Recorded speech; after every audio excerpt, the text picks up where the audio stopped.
কারো ধারণার মধ্যে ছিল না। কিন্তু এই অবিশ্বাস্য জিনিস আমাদেরকে হঠাৎ করে গ্রহণ করতে হয়েছে। মাইলস্টোন স্কুল এন্ড কলেজের যে দুর্ঘটনা, প্রশিক্ষণ বিমান বিধ্বস্ত হয়ে এই কচি শিশুদের উপরে ঝাঁপিয়ে পড়ল, আগুনে পুড়ে মরল। মা বাপদের আমরা কি জবাব দেব? কি বলবো তাদেরকে? আমরা নিজেদেরকে তো জবাব দিতে পারছি না।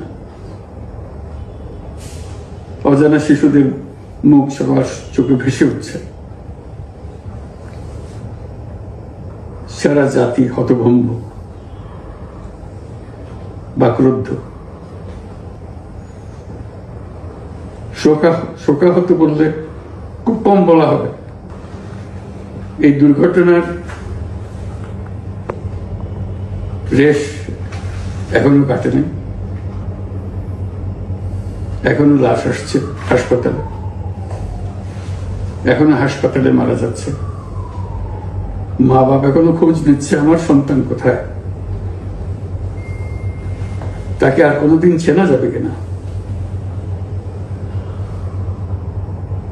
যাদের লাশ দেখছি তার মধ্যে আমার সন্তান আছে কিনা পৃথক করার তো কোনো উপায় নেই। এরা আমাদের সবারই সন্তান, হঠাৎ করে চিরদিনের জন্য চলে গেল। আমরা অবশ্যই তদন্ত করব, তদন্তটা তারা ফিরে আসবে না। আমরা চিকিৎসার ব্যবস্থা করছি, সবাই ঝাঁপিয়ে পড়েছে, সকল হাসপাতাল, সকল মানুষ ছুটে আসছে। আমরা সবার কাছে অনুরোধ করছি, হাসপাতালে ভিড় করবেন না, কারণ যারা আহত তাদের জন্য এটা ভালো না। তারা তাদের শরীরে রোগ প্রতিরোধের শক্তি নেই। আমরা ভিড়ে থাকলে আমাদের শরীর থেকে কি রোগ তাদের মধ্যে ছড়িয়ে পড়বে তা বলা মুশকিল।